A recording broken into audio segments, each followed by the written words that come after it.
Buenas noches, bienvenidos, muchas gracias por acompañarnos en esta emisión de Con Todo Respeto, el programa de opinión de Canal 44 y la Universidad de Guadalajara. Saludo con mucho gusto a David Gómez Álvarez. ¿Cómo estás, David? Muy buenas noches. Hola, Sonia, muy bien, gracias. Diego, ¿cómo estás? David, Sonia, muy buenas noches. Pues muy bien, listos para entrar aquí al programa y con el gusto de estar en sus casas. Así es, muchos temas, como siempre, que trataremos de analizar y de tratar de encontrarles algún sentido. Y como siempre, comenzamos con un tema internacional, lo que está ocurriendo en Siria con el derrocamiento del régimen, el triunfo de los rebeldes. Vamos a comenzar con este tuit de Catomedia, que pues habla un poco sobre las razones de lo ocurrido en los últimos días allá en Siria.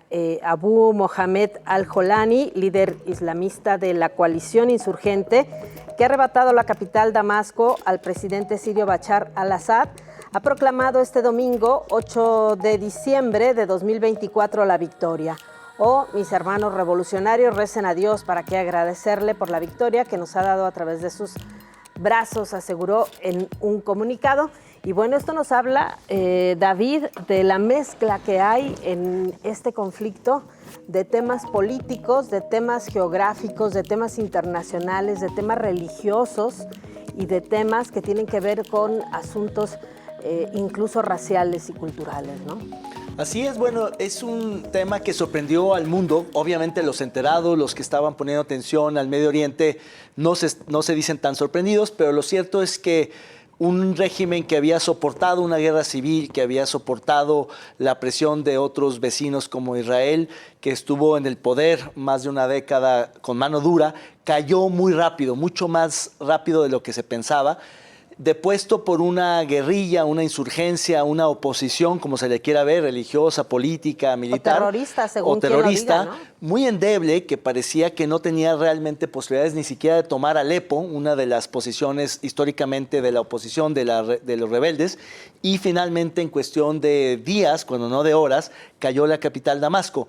Y eso tuvo que ver con varios factores. Creo que uno fue, digamos, la distracción de Irán y de Rusia, que estaban más concentrados en apuntalar a Hezbollah y a Hamas en la guerra con Israel en Líbano y en Gaza, y en los propios conflictos bélicos de Rusia con Ucrania, Irán también en otros asuntos. Y creo que ahí fue una cuestión, digamos, interesantísima del Mossad de Israel, que operó de manera muy sigilosa para introducir armas para la resistencia a la rebeldía, un poco con la venia de Estados Unidos, con la secrecía de muchos otros actores, y de pronto pues pasó lo que sucedió y todo el mundo está un poco en shock, y eso pues cambia la correlación de fuerzas en Medio Oriente, donde claramente, digamos, el eje que articula de alguna manera a los grupos terroristas, a Rusia y a Irán, se debilita, y quien sale fortalecido obviamente es Israel, Estados Unidos y otros aliados como los Emiratos y demás. ¿Se podría decir, Diego, que fue algo rápido la caída del régimen? Sin embargo, estamos hablando de una guerra interna que tiene ya alrededor de 13 años, sí, que había articulado movilizaciones y movimientos desde distintos puntos de vista, desde los que tienen que ver con los islamistas hasta movimientos un poco más genuinos relacionados con temas de derechos humanos y de derechos territoriales como el kurdo, ¿no? Sí, a ver, estamos hablando de Al-Assad, una dictadura de 2 generaciones, de 50 años, es decir, medio siglo, soportada además primero por la Unión Soviética y luego por Rusia, ¿no? Es decir, claramente una posición ahí muy importante para Rusia. Y vi un cartón por ahí que me encantó, no me acuerdo si fue en el Times, donde cómo están representados todos los intereses de la región en Siria. Es decir, está Turquía, está Israel, está Afganistán, está Rusia, está Estados Unidos, está el Reino Unido. Todo el mundo tiene intereses ahí. Y me parece que este triunfo, esta guerrilla que se dice moderada, es decir, no se dicen radicales, así llegaron también los de Afganistán, hay que decirlo, pero no se dice que, aunque viene de ISIS, ¿no? No son, al parecer, el ala más radical en términos religiosos. Lo que hay que ver es efectivamente cómo recompone la geopolítica de esta región del mundo y qué significa en esas tensiones que estamos viendo crecer en Medio Oriente, donde se abre otro frente, simplemente digamos un frente que estaba ahí aparentemente ya dominado por Rusia. Hoy es una gran derrota para Rusia y para Afganistán. ¿Qué significa eso de cara a cómo se va a recomponer el Medio Oriente? Y hay quien dice que esto ya es, digamos, el signo de otro paso hacia una guerra más, digamos, globalizada, ¿no? Una guerra más global. Y quien dice simplemente, a ver, hay que ver a Siria, como Siria es un proceso muy largo, muy interno, muy propio, y que lo que no está claro es que vaya a terminar con esto el proceso de guerra civil en Siria. Bueno, y en otro tema internacional también, Diego, David, pues está todo esto que está ocurriendo en torno a las declaraciones de Donald Trump, que todavía no asume la presidencia y que ya, pues como es su costumbre, a través de redes sociales, a través de declaraciones, pues sigue sacudiendo. Vamos a este tuit también de Mike Sington.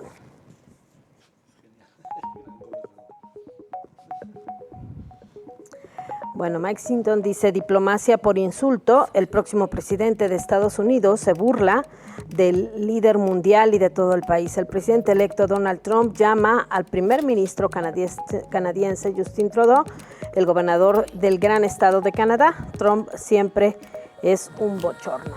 Bueno, dijo también que pues, se podrían anexar México y Canadá como estados americanos en virtud de la dependencia económica, ¿no?, que tienen ambos países de Estados Unidos, Diego. Sí, a ver, son las típicas provocaciones de Trump para generar conversación, y vaya que lo logra. Aquí estamos hablando de esta imbecilidad, que eso es lo que es, ¿no? Sin embargo, genera estas grandes conversaciones que... su argumento, y siempre lo lleva, digamos, a este tipo de fórmulas controvertidas para que hablemos de...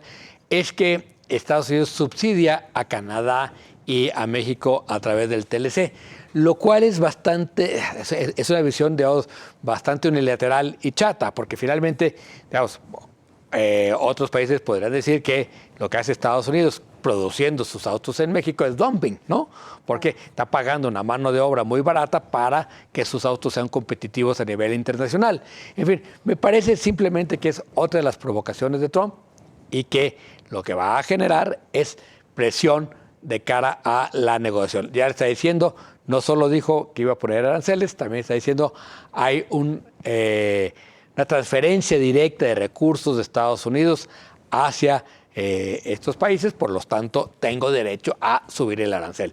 A eso es a lo que va, y el arancel tampoco lo puede subir demasiado porque puede ser muy inflacionario para un país que depende tanto de las importaciones, como es Estados Unidos, y exporta mucho e importa mucho, sobre todo de México y de Canadá. Me parece que va a acabar siendo simplemente una llamarada de petate y nosotros hablando de él. Claro.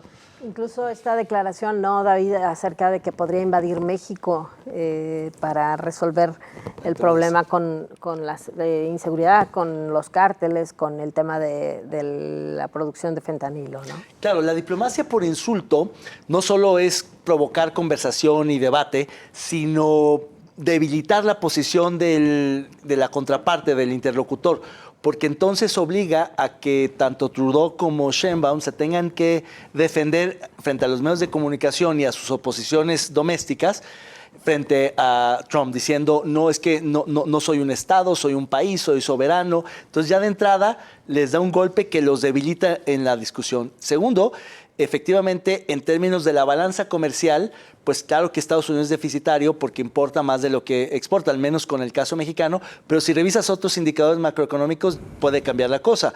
La balanza de pagos, la inversión extranjera, la mano de obra, cómo la monetizas, la que está ya trabajando, en fin, es tramposo el uso de las estadísticas a favor de Trump siempre.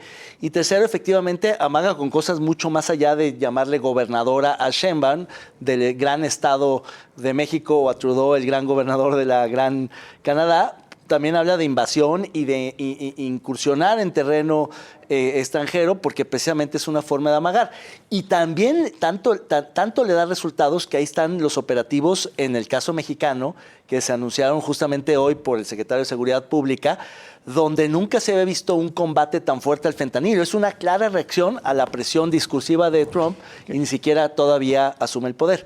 Eso lo vamos a ver. Yo creo que fue uno de los grandes errores de López Obrador fue no entender que el tema del fentanilo no es como las otras drogas. Es un problema de salud pública para Estados Unidos, claro, y por tanto se convierte en un problema de Estado, no en un problema de seguridad. Una pandemia. ¿No? La pandemia y tal es así que quien detuvo el Mayo no fue la DEA, fue el Departamento de Estado. Es decir, fue una operación hecha desde el Departamento de Estado con el Departamento de Justicia, que es muy distinto a que a esas acciones que estamos acostumbrados de la DEA, ¿no? Que es una agencia mucho menor, digamos, en términos y el aumento de la oferta por la captura por información, claro, del Mencho, ¿no? Del Mencho. Y lo que necesitan ellos no es acabar con el fentanilo, es controlar qué fentanilo se consume, que es muy distinto también. Por eso necesitan que México colabore en esto. Pero bueno, tenemos que ir a una pausa, regresamos con más temas.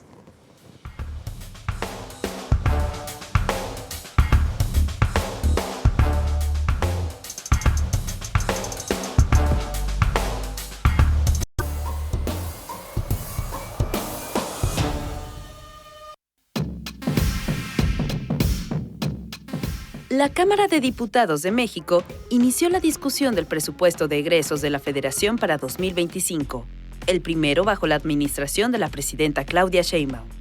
El proyecto, que asciende a más de 9 billones de pesos, prioriza programas sociales, construcción de vivienda y desarrollo de infraestructura ferroviaria, con el objetivo de controlar el déficit fiscal.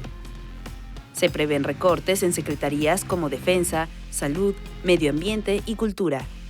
La aprobación del presupuesto está programada para el 10 de diciembre en comisiones y entre el 11 y el 13 en el Pleno.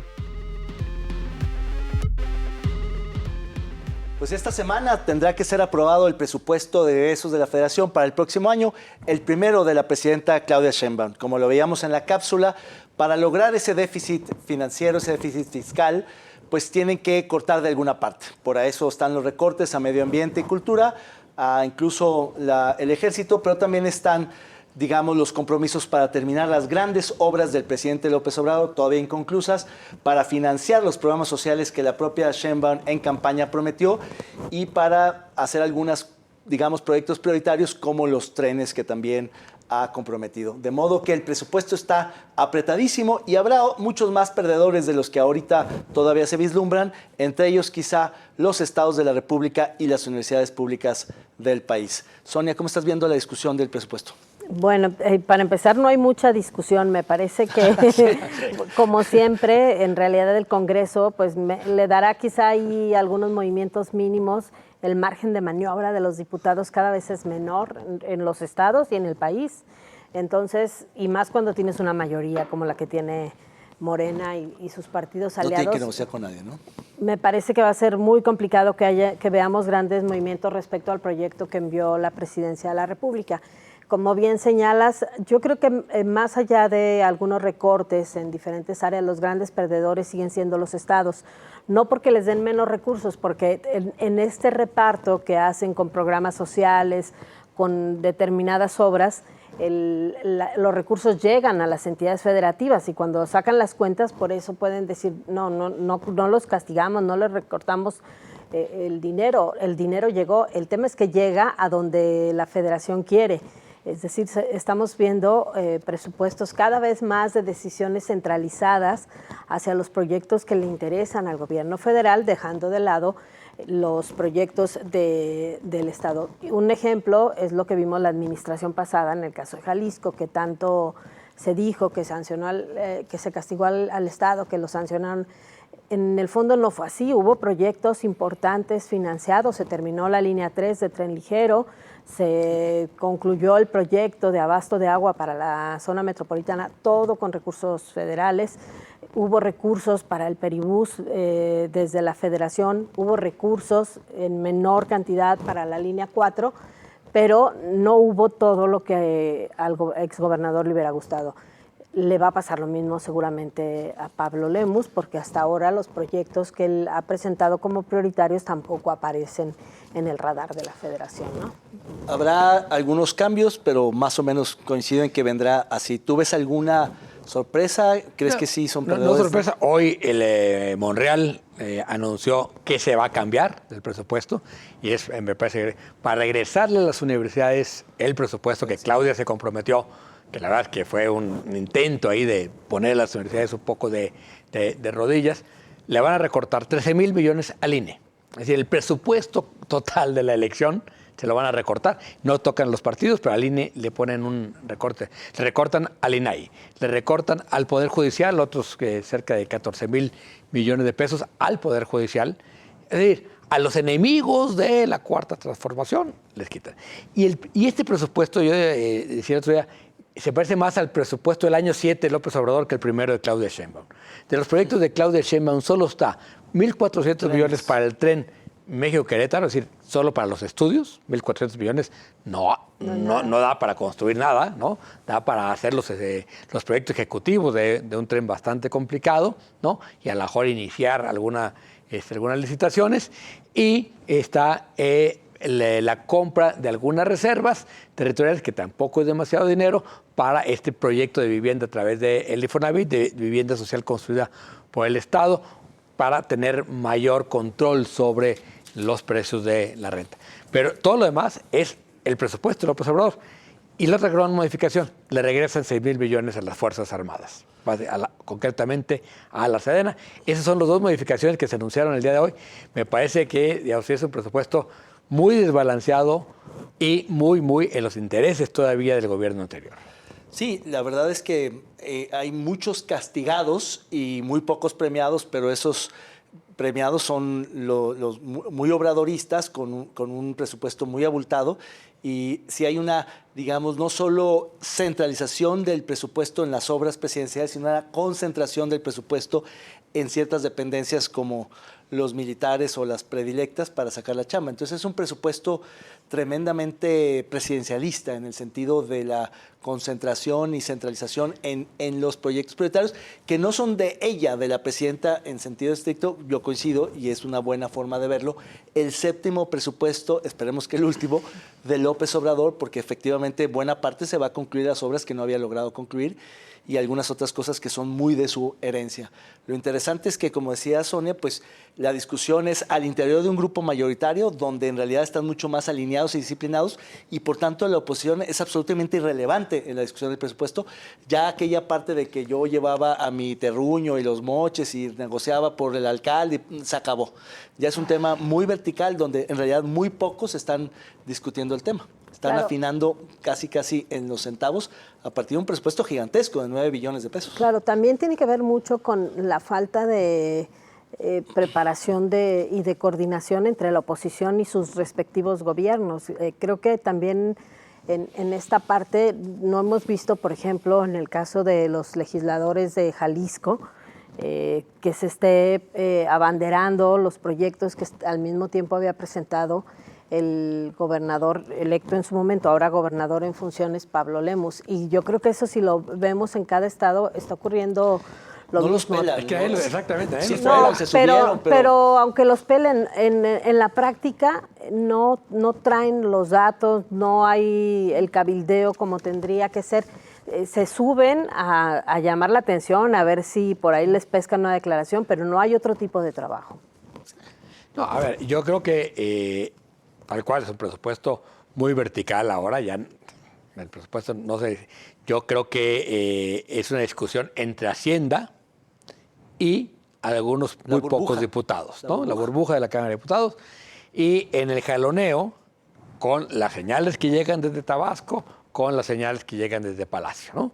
Y por lo que pasó hoy, por lo que anuncia Monreal, me parece que sigue ganando Tabasco. Es decir, ese regreso de más dinero a los militares, ¿no? O sea, Claudia gana, decía, hay que regresarle dinero a las universidades. Ahí me da la impresión de que fue un pial para ver si podía, una provocación. A la hora que vieron la reacción de los UNAM dijeron no, ¿sí? Pero ya habían asignado ese dinero a otra parte y hubo que recortarlo, ¿no? Y el regreso de los militares me parece que sí es un signo inequívoco de quién tiene el poder. Brutal, brutal lo del presupuesto. Efectivamente, el presupuesto es mucho más que dinero, son señales, son pesos, intereses y demás. Es la expresión numérica de la voluntad política. Ándale, qué bonito. O del cariño. El cariño, del Porque amor. sin presupuesto no hay cariño, ¿no? Sí. Sin presupuesto no hay Sí, cariño. o amor que no se manifiesta en el presupuesto no es amor. Y a propósito, yo creo que efectivamente el gobernador Lemus, por más que ha alzado la voz, pues no creo que pueda lograrlo. Dijo algo así como que Sheinbaum y Altagracia Gómez le habían dicho no te preocupes, van a entrar tus proyectos, pero no le dijeron cuándo. Eso lo dijo la otra, pero digo que la secretaria de Gobernación y Altagracia le ha dicho, manda a decirle al presidente que no te preocupes. Yo digo que no te preocupes, no vale la pena preocuparse. No va a ser, no. Sí, difícilmente van a entrar sus proyectos, no tiene la fuerza, No hay, tiene nada. no hay dinero. No hay dinero, punto.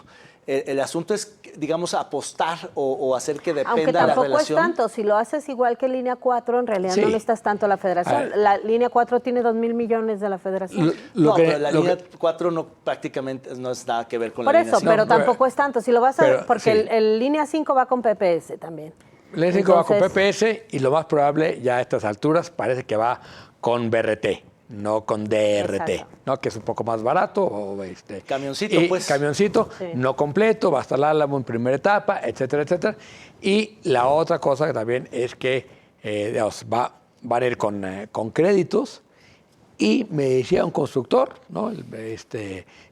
No hay manera que Claudia llegue al 26 con las carreteras como están ahora, porque se va a paralizar el país. Entonces se va a tener que endeudar de alguna forma para reparar las carreteras. Y ahí va a venir otra gran inversión.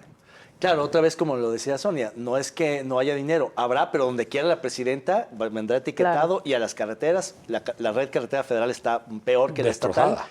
Y sí, efectivamente, la cuestión aquí es que depender tanto de una promesa, de un compromiso de campaña como la L5, me parece que es apostar demasiado a una sola obra. En realidad hay muchas otras cosas importantes que hacer, pero parecería que si no hay dinero para L5 Mira, hay un fracaso gubernamental. El que se haya quedado Monraz y se haya quedado Zamora, me parece que yo ya sospecharía de que sí lo van a hacer, y lo van a hacer igual que hicieron el periférico, ¿no? En cachitos, entre cuates, ¿no? Con deuda. No, con deuda, sí, no, eso no está bonito. Sí, no pinta muy Claro. bien. Bien, vamos a ver el resbalón. Esta semana tenemos una muy buena caricatura, veamos.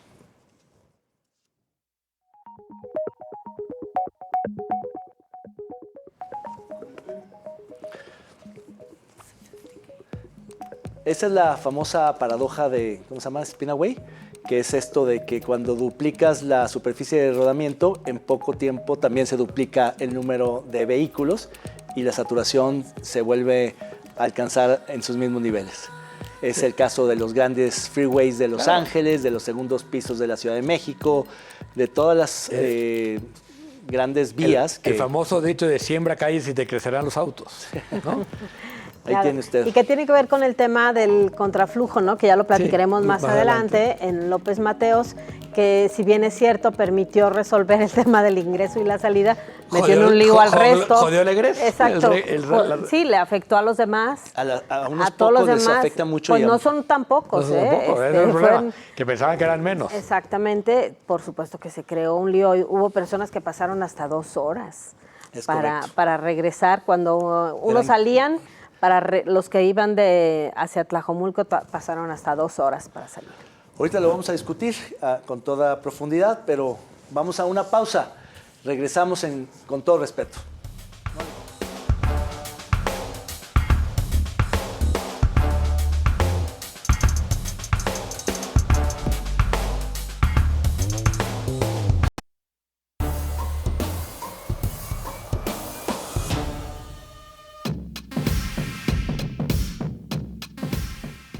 Pablo Lemus asume la gubernatura de Jalisco para el periodo 2024-2030, sucediendo a Enrique Alfaro Ramírez. Durante su toma de protesta en el Congreso del Estado, Lemus enfatizó su compromiso de trabajar en conjunto con el gobierno federal, especialmente con la presidenta Claudia Sheinbaum, y de abordar problemáticas clave como las desapariciones y la continuidad de proyectos de infraestructura. Aunque reconoció la labor de su predecesor, Lemus ha delineado una administración con identidad propia, marcando cierta distancia respecto al estilo del gobierno de Alfaro. Así es, Pablo Lemus Navarro asumió como gobernador de Jalisco. A mí me parece que marca, sobre todo en puntos que fueron clave en la pasada administración, una diferencia radical con respecto a Enrique Alfaro de forma. Me parece muy pronto para pensar que esto sea de fondo. Desde presentarse como una persona que está de buena, sonriente, cercana a la gente, que camina por la calle, que saluda, el que incluso desde la noche previa a la toma de protesta se hubieran retirado las vallas de Palacio de Gobierno para decir que esta volvía a ser la casa de los jaliscienses, el lugar a donde pueden acercarse al gobernador. El tema de los desaparecidos, que fue el gran dolor de cabeza de Enrique Alfaro por el desdén, por el maltrato que tuvo hacia los colectivos, y que está entre las primeras acciones el acercarse, el reunirse personalmente con los colectivos. Está también el tema de la relación con la Federación, olvidándose por completo del tema de la salida del pacto fiscal y las distancias, etcétera, y hasta el tema de los medios de comunicación. A mí me parece un cambio muy importante que Diego Petersen haya pasado de ser un gatillero a ser un gran periodista, David. Sí, yo creo que es un deslinde, una diferenciación, no solo simbólica, sino deliberada, en el sentido de que creo que puso los énfasis en eso, porque como no puede romper abiertamente con él, porque hay muchísima implicación, porque pertenecen al mismo partido, porque de alguna manera comparten el grupo político, por muchas razones, creo que en lo simbólico, en los espacios que sí lo podía hacer, lo hizo y lo enfatizó. Eso decir, vengo de buenas y quiero estar de buenas, pues es una provocación a quien siempre estuvo de malas, ¿no? El hecho de nombrar a un periodista, a Diego en particular, como lo dijiste, que no venía al caso. Que recibió, me parece, la agresión más fuerte verbal en la administración. Pero en un discurso inaugural era como para decirle, voy a cambiar. No es el fulano, el sujeto, es el cambio de actitud frente a muchas gentes, a muchos sectores, a muchos grupos.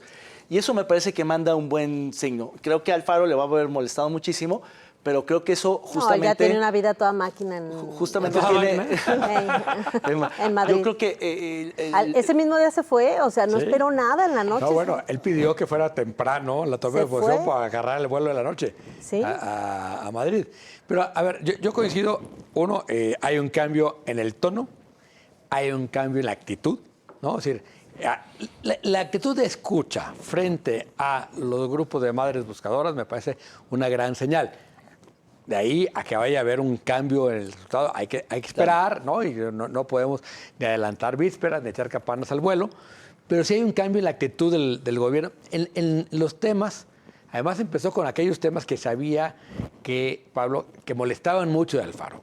Uno era la no escucha a las madres, la desaparición de la policía vial, ¿no? De repente apareció la policía vial, que había desaparecido, de repente, ¡prum!, volvió a aparecer de la nada, ¿no? Era una cuestión de asignación de recursos, el mismo día en la mañana. Claro.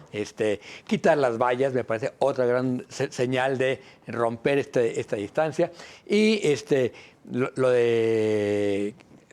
lo que dijo, no solo citando mi columna, sino de los medios, me parece que es un cambio, ¿no? Es decir, en la forma de acercarse a los medios de comunicación. Ahora, hay otros signos de continuidad que no me gusta nada, como que se queda Diego Monraz, se queda David Zamora, la presencia de la ex esposa del gobernador de Alfaro. No, pero esa sí es una distancia tremenda. Sí, pero me parece que ahí hay una... Que pasa de lo personal a lo político. Claro que es así. Y que también, digamos, hay una cuestión, digamos, muy de hacer sentir que el alfarismo no se acaba de morir, ¿no? Hay quien dice que la cuestión de Zamora y de Diego Monraz es decirles, me terminan la línea 4 y luego se van, pero no se me van dejando ese tiradero, ¿no? Que eso también es probable, una cuestión de decir, a ver, ¿no? Que otro agarre y que dejen la línea ahí tirada puede ser riesgoso, porque es una línea hecha al estilo Zamora, ¿no? Claro. Donde nadie sabe nada más que él, no hay proyectos ejecutivos, no hay nada, ¿no? No sabemos ni para qué le están pidiendo dinero a la Federación si se supone que todo el dinero ya estaba ahí. Sí, no, ni para qué va a servir la línea, pero bueno. Exactamente. Sí, a mí lo que me preocupa un poco es que Pablo también, Lemus, está generando unas expectativas enormes. Por ejemplo, en el tema de desaparecidos, yo veo que es una muy buena señal, una señal esperanzadora, no solo escuchar a los colectivos, sino darle el máximo rango institucional al tema con la creación de la Secretaría. Espero que así se mantenga. Lo mismo con los medios de comunicación. El hecho de citar a algunos, decir que cambió la relación, ojalá se mantenga. Porque cuando venga la crítica, la frustración, las presiones, ojalá se mantenga en esa tesitura, con ese tono, con esa actitud, con esa apertura. Porque puede ser peor incluso generar esa expectativa de que sí hubo un cambio y luego no lo haga. Vamos a ver, yo espero que sí. Claro, en el tema de los desaparecidos, a mí me parece que el gran riesgo que hay es que no puedes dejar de lado el ingrediente más importante que hay en las desapariciones, que es el crimen organizado. Lo decía muy bien en una entrevista que hizo Elsa Marta Gutiérrez a la líder de los buscadores de San Juan de Lagos de Moreno, perdón, que decía, allá ni siquiera podemos buscar, porque salir a buscar implica poner en riesgo la vida, ¿no? Entonces, ¿cómo le ofreces? En Tlajomulco tampoco. Exactamente. Entonces, ¿cómo ofreces búsqueda si no hay condiciones ni siquiera para la búsqueda? Hasta ahora, los lugares más complicados como Tlajomulco han sido posibles, por ejemplo, con el tema de guerreros buscadores, porque se mete la Guardia Nacional. Tendrá que hacer una gran alianza en las búsquedas con la Guardia Nacional. En todos lados, ¿eh? Sí, o sea, claro. Casi las bases buscadoras no salen sin la Guardia Nacional. Y te diría, y no salen sin la venia del crimen organizado, ¿no? O sea, hay esos vasos comunicantes extraños, ¿no? Donde le va la guardia por delante, los dejan ir a buscar. Normalmente el pitazo le llega a alguien, ¿no? Y el pitazo viene de dentro, ¿no? Claro. Sí, ya encuentran. Entonces, ahora, sí creo que en el caso de los desaparecidos, tiene que ver, está imbricadísimo con el tema de seguridad pública, incluso diría con el control del crimen, incluso hasta de los datos del crimen, qué se permite y qué no se permite en cada colonia. Ahora, hay acciones preventivas que podrían ser importantes. Esta primera acción en el tema de las centrales de autobuses de todo Me parece muy bien. el estado, ¿no? Bueno, otra actitud interesante de Lemus fue irse a personal a la central, ¿no? Claro, y pedir que tú no puedas pasar al hangar, es decir, a donde están los camiones, si no te identificaste y tu identificación coincide con tu boleto, que eso es algo que no sucede. A veces ya en el camión te dejan, sí te piden la identificación, pero en realidad a las centrales puede entrar cualquiera. Oigan, y hablando de que sume el poder Lemus, a mí me parece que también hay así como hubo señales interesantes de parte de la Federación, hubo una señal de desdén y vacío, ¿no? Hacia el Estado. El mensajero es el mensaje, ¿no? Claro. Que haya mandado el secretario del Trabajo, sí, a ver, te manda un tercer bat, que no tiene nada que ver con lo personal, ¿no? Pero sí me parece que es un desdén terrible, no a Pablo Lemus, al Estado que le dio 1.600.000 votos. Gracias, Gómez Sierra. Sí, pero Altagracia está porque es de aquí. Porque juega ¿no? local. Pero no viene con representación de la presidenta, ¿no? Claro. O sea, Sí, fue una ausencia A mí me sorprendió muy evidente. que después de haber estado con la secretaria de Gobernación, un poco de haberse encontrado a la presidenta, donde parecía que ya le levantaban el castigo, pues que siempre no. Y que Claudio hubiese ido a la toma de posición de Rocío Nale, a echarle porras directamente a Veracruz, Claro. que haya estado en Chiapas un día antes de la toma de posición de Eduardo Ahora, Ramírez, ¿no? Pablo hereda la mala relación del gobierno anterior, entonces seguramente tendrá que construir, no de cero, de menos no sé cuántos, para poder Pero ¿por qué no reconstruirse. distinguir de parte de la Sí. presidenta? Decir, bueno, ya se fue el gruñón, no le voy a hacer la grosería al Porque no entrante, marcó distancia, vino todo este tema. A ver, se reúne el exgobernador Enrique Alfaro con Claudia Sheinbaum y a los 2 días sale con lo del pacto fiscal, entonces... Pero Alfaro, ¿y por Lemus? eso, no se deslindó. Lo hizo muy suavecito, porque seguramente... Por eso, pero Sí. necesitaba decir... Le faltó. A ver, pero también yo creo que hay una actitud bastante, digamos, soberbia de la presidencia de la República, del gobierno federal, es decir, Jalisco lo vamos a ganar el 27 y es cosa de traer los fregados y el 27 se los ganamos. Me parece que hay una soberbia también de Morena y de la presidencia de la República, el gobierno de la República en general. Y alguien decía que Sheinbaum estaba personalmente un poco molesta con Alfaro, con Movimiento Ciudadano y en general con la elección porque le habían contado la historia del fraude y que ella medio la había creído. Entonces dijo, sí, pues entonces los voy a mantener ahí al margen, no los voy a apelar mucho. y parece como que no se ha remontado mucho esa No, narrativa. pero tú crees que ella no tiene información de lo que ocurrió en la de lo que elección. pasó. No, me parece... A ver, si ella cree que hubo sí. fraude de Jalisco, estamos fregados. Exactamente, sí, claro, pues qué inocente, Warning. claro. Warning. Pues sí. Claro. Esperemos que pueda Pablo Que bueno, ganársela, también porque- supongo que son los mismos que la convencieron de que esa fuera la candidata, ¿no? Sí, claro. Son Sí. buenos. ¿Cayó? Cayó. Sí. Cayó, correcto. así es. Bueno, vamos a lo que sigue. Tenemos este video en nuestra sección gustadísima de Póngale el Nombre. Los curadores más experimentados de Con Todo Respeto han preparado esta exquisita pieza de arte visual. El cambio sustantivo que ha ocurrido en todo el Estado mexicano después de 14 años de crecimiento de la delincuencia y del delito en México. Esos 14 años no tienen paralelo en la historia del México contemporáneo. Haber logrado detener esa dinámica que parecía incontenible fue verdaderamente un esfuerzo en el que muchos de ustedes trabajaron durante los últimos 6 años. Debemos agradecerle al gobierno del licenciado López Obrador el haber puesto todas las bases para lo que ahora estamos haciendo. Usted, póngale el nombre.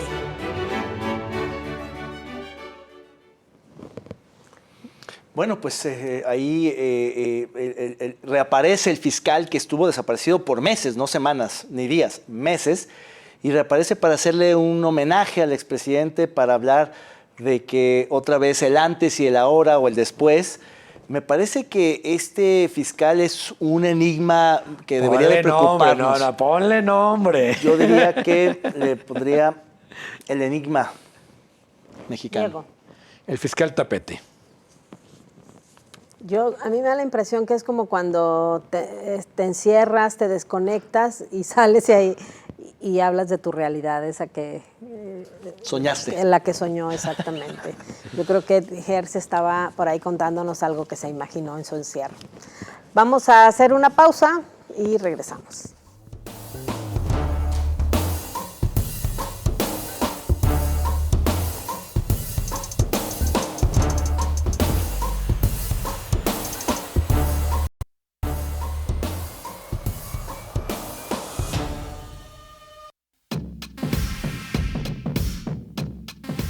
El Tren Maya, uno de los proyectos emblemáticos del gobierno mexicano, ha enfrentado desafíos significativos en el cumplimiento de sus metas operativas. Inicialmente se proyectaba un flujo diario de 8.200 pasajeros. Sin embargo, actualmente solo transporta alrededor de 1.600 personas, representando apenas el 19% de la meta establecida.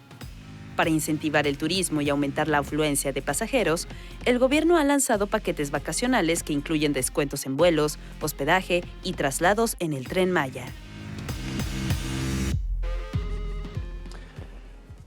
Pues ahí tiene usted la obra predilecta del expresidente mexicano López Obrador. No solo no está completamente concluida, sino en su operación ya es deficitaria. No ha cumplido las metas, no ha tenido los aforos que requiere para ser sostenible, y entonces pues han echado mano de este tipo de promociones turísticas que difícilmente van a lograr cumplir las metas establecidas. El hecho es que este tren que afectó la selva, que desplazó comunidades, que tuvo impactos muy nocivos en la península, también tendrá un costo financiero que arrastraremos los mexicanos por los siguientes años. Diego. A ver, yo creo que este es el resultado de hacer un tren sin estudios, ¿no? Y me temo, y lo digo entre paréntesis, que algo similar nos va a pasar con la línea 4 aquí en Guadalajara, que no va a dar los afores. La línea 3, que ya la vemos llena, no está dando los aforos prometidos. Nada más que aquí fueron más ¿no? listos, ¿no? La Sí. línea 4 la amarraron. Claro. Aunque no haya, o sea, ya sabían que no iba a dar y la amarraron. Allá también está amarrado el presupuesto del ejército. Todos están amarrados Sí, no. al El ejército, presupuesto. no. El ejército que lo opera con sus recursos, lo opera con los nuestros, ¿no? Pero ese es el problema de hacer un tren sin proyecto ejecutivo, ¿no? Eso es clarísimo. Yo creo que eso hay que remarcarlo y exigir que no se vuelva a hacer obra pública sin proyecto ejecutivo. Segundo, me parece que había como esta perspectiva de que iba a cambiar la dinámica en las comunidades. un tren por sí mismo no lo cambia. Y ahora, lo que están diciendo, no, bueno, es que en realidad de donde le vamos a sacar dinero, dice ahora el nuevo gobierno de Claudia Sheinbaum, es que le van a hacer tren de carga. El problema es que tampoco tienen ningún puerto importante en la península, ¿no? Un puerto de carga, ¿no? Entonces, no va a ser fácil. Y el dineral que se va a llevar este año para terminar el tramo 4 y 5, que son además los complicados, los que están destruyendo la selva, donde se va a mover menos gente todavía, porque no hay población en esas, justamente en ese tramo que va desde Tulum a Chetumal y de Chetumal a Escarciaga. Claro, que a mí me gustaría recuperar algo que dijo Sheinbaum y que aplicaría para el tema del Tren Maya, que el progreso en las comunidades indígenas no es lo mismo que el progreso en las ciudades. Es otra concepción.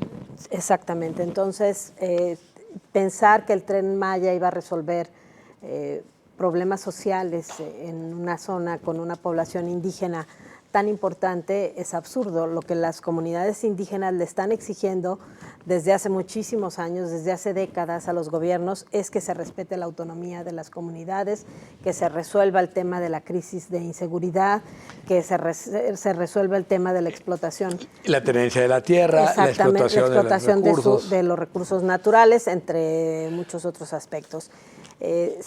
Además, obviamente empieza ya a generarle conflictos. Hoy hubo bloqueo de carreteras porque no le han pagado a algunos proveedores y entonces hoy mismo tuvieron que empezar a abrir la chequera y firmar acuerdos de pago y convenios de pago porque se les está viniendo los problemas encima. Hay un tema que a mí me preocupa aún más que el propio Tren Maya, porque no solo es para resolver y terminar el Tren Maya, sino para la futura obra pública de la infraestructura civil de este país, que es la declaración que hizo la secretaria de Anticorrupción y Buen Gobierno, Raquel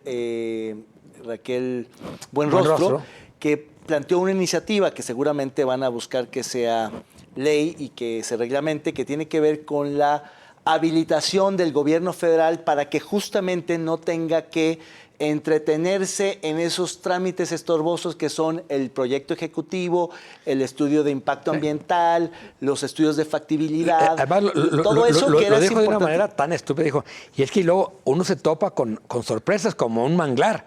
No, el manglar siempre estuvo ahí.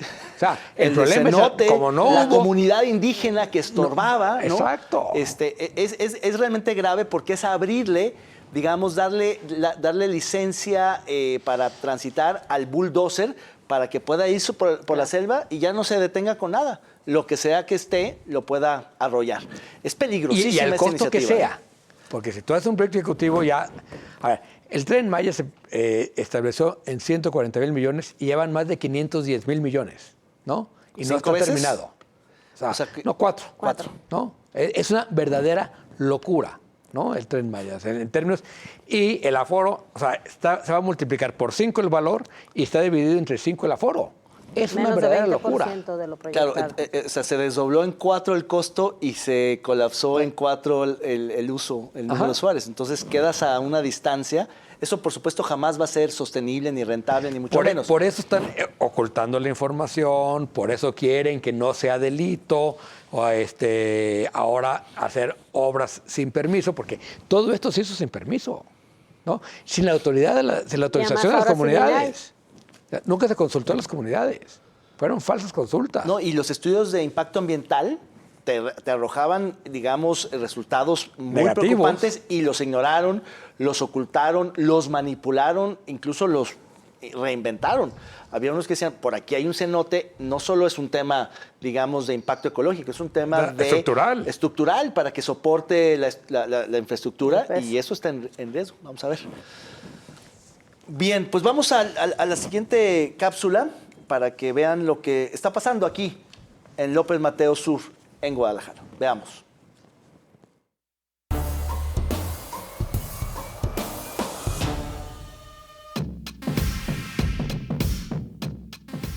El 6 de diciembre de 2024, la Policía Vial de Jalisco inició un operativo de contraflujo en López Mateos, principal arteria de Guadalajara, para mejorar la movilidad en horarios pico. Por la mañana, de 6 a 9 se habilitaron 6 carriles sur-norte, y por la tarde, de 16 a 19 horas, la dirección cambió a norte-sur. Participaron 108 policías viales, 10 patrullas y 12 motocicletas como parte de acciones del gobernador Pablo Lemus para aliviar el tráfico. Con esta medida que cambió los flujos, la dinámica de López Mateos Sur, inauguró Pablo Lemus su gestión. Es una medida polémica, novedosa, interesante, que trata de resolver uno de los embotellamientos, de los cuellos de botella más importantes de la ciudad, que es el ingreso sur por López Mateos. El propio Pablo Lemus dijo que se trataba de una prueba piloto, de una medida de ensayo y error que podría ser modificada. Lo han estado ajustando en el tiempo, pero sin duda ha generado descontento, ha generado satisfacción, ha generado polémica, ha generado desconcierto, ha generado un poco todo, Sonia. Sí, a mí me gusta que esto ocurra con la presencia del responsable de la medida, acompañado de policías viales. ¿Qué significa esto? Que vamos a empezar a ver, espero, soluciones que no tienen que ver siempre con dinero y con la obra y el proyecto y el contrato de la asesoría millonaria, como hace el Limeplan, que nos tiene la ciudad hecha un caos con todas esas cosas que se les ocurren desde los escritorios. A mí me gusta ver a un funcionario en la calle diciendo, aquí me equivoqué, hay que recorrer una cuadra, hay que recorrerlo en la práctica y no que te digan, bueno, pues así es porque a mí se me ocurrió y yo lo planeé así y el asesor que me cobró tantos millones dijo que esto debía ser así. Si esto significa que la política y las decisiones de movilidad en la ciudad van a cambiar, me parece que bienvenido, porque están asumiendo las consecuencias de las decisiones que están tomando. Un filón interesante. A ver, yo decía hoy en la mañana, ¿tiene remedio López Mateos? No, No, López claro. Mateos es el resultado de una pésima planeación urbana de los años 80 para acá y somos víctimas toda la ciudad de la edición de 10 alcaldes en Tlajomulco de los últimos 30 años. O no sé si fueron 10 u 8, pero los que hayan sido, ¿no? Que dieron permisos de urbanización, etcétera, etcétera. Hay una política de vivienda fracasada en el sexenio de Fox, de muchísimas cosas. Eso no quiere decir que no se pueda hacer nada, como pasó en el sexenio pasado, ¿no? Es decir, claro que se pueden hacer cosas y estábamos, el gobierno, obligado a buscar la mejor solución dentro del caos que ya tenemos, ¿no? Entonces, y creo que si esto medio jala, se va a poder implementar en otros ingresos, en la carretera Chapala, en el acceso de Vallarta, en el acceso también acá de Colotlán. Es decir, creo que hay muchísimas cosas dentro de la ciudad, en Hidalgo, que también de repente se hace muy complicado. En fin, creo que hay muchísimas cosas que se pueden hacer. Y la otra, reapareció la policía vial. Claro. Se necesita la policía vial como asistente. Ahora van a tener que desayunar más temprano, nada más. A mí me gusta porque se la pasaban la mañana desayunando en todos lados, los veías. Me parece muy importante el punto de tratar de implementar medidas y políticas que no necesariamente suponga la construcción o la reeducación costosa de las cosas. Creo que este es de lo más, digamos, innovador, disruptivo, alternativo, tratando de buscar, sí, algún tipo de solución parcial, temporal, pero hacer algo y sobre todo desde la perspectiva del ensayo y error, de la prueba piloto, de no por decreto decir esto ya no tiene vuelta para atrás, sino vamos viendo, vamos y ver en el terreno los pequeños detalles. Es que eso, ¿no? Que si una vuelta a la izquierda, una vuelta a la izquierda, una avioneta mal hecha, el ingreso a un comercio, un árbol que levantó el pavimento. Mira, y obliga a que todo el mundo frene. Hoy le escuchaba decir al secretario, el ingreso a Bugambilias, que ocupa en la fila un carril, hay que resolverlo. O sea, hay que ver con el fraccionamiento qué va a hacer. Levantar esa maldita pluma que no tiene sentido. Adentro porque, claro, por supuesto. No tiene sentido. Pero eso es porque el secretario fue ahí y se dio cuenta que uno de los atorones más importantes son vialidades es públicas. La pluma de Bugambilias. Debería ser pública. Es pública. No es pública, no debería ser. Pero además es pública. Además podrían más bien no dejarlo salir algunos y habría más seguridad. Sí, o sea, que les pida el credencial para entrar a la ciudad. Para entrar a la ciudad. Algunos colonos. Sí, creo que fue un acierto de Lemus arrancar con una acción simbólica, sustantiva, interesante, alternativa, pero sobre todo con esa actitud de vamos viendo, si funciona, le seguimos, si no, no. Porque creo que digamos, tener esa actitud de poder rectificar me parece maravilloso, porque de otra manera empecinarte, porque si no van a pensar que eres débil o que fue un error, pues claro que es un error, hay que ensayar y error, porque estas cosas no sabemos cómo van a funcionar. Entonces, en ese sentido, creo que no está mal. Bueno, y vendrán otras opciones, ya lo adelantó el secretario, a lo mejor otros ingresos, como decía Diego, en Avenida Vallarta, en la carretera Chapala, Lázaro Cárdenas, que cuando agarras la zona de alta velocidad es un estacionamiento. ¿Sabes por qué se frena Lázaro Cárdenas? Que no tiene semáforos. Porque hay un coche que cambia su velocidad en la subidita, ¿no? Entonces, si tú dejas entrar coches lentos al carril central, y eso hace un frenón. O sea, con que uno baje la velocidad de 60 a 30 porque no puede subir, 10 coches atrás es salto total. Y otro detalle importante que decía el secretario, no puedes dejar entrar al transporte de carga en los horarios de restricción a Periférico. No. Porque Periférico atora ni a Periférico, cruces. ni a Lázaro Cárdenas. Claro. Pero bueno, Lázaro Cárdenas estaba en la restricción. Sí. Pero no puedes dejarlos entrar a Periférico porque te atoran todas las vueltas. Pero entonces tienes que resolver la camionetita de media tonelada cargada con una tonelada de fruta del mercado, que está muy bien, vienen a surtir. No puedes dejarlos ir por los carriles centrales. Por supuesto. Pues sí, y lo que decías, Diego, que me parece importantísimo, el hecho de que vuelva a haber autoridad en las calles me parece fundamental. Ya no estábamos acostumbrados a algunas vueltas prohibidas. Hombre, sí, ya estábamos abusando. La ley de la selva. La ley de la selva. Por supuesto. Y la verdad es que piensa en el choque laminero de López Mateos. El costo ecológico, económico, energético de una fila kilométrica, porque un par de cuates ahí no se quieren mover. Eso sigue pasando. Hay que moverlos, porque imagínate. Pero es que si tienes no motocicletas, hay policías viales para tanto. Si tienes motocicletas que estén dando de vuelta, o sea, vámonos.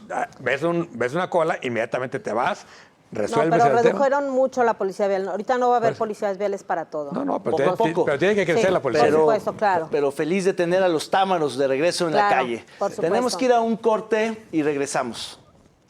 Nos despedimos, mejor dicho. Bien, sí. Un corte de 8 días. Con respeto, nos vemos hasta la próxima. Muchas gracias, Diego, Sonia. Buenas noches. Buenas noches, David. Buenas noches, Sonia. Buenas noches a todos. Hasta luego.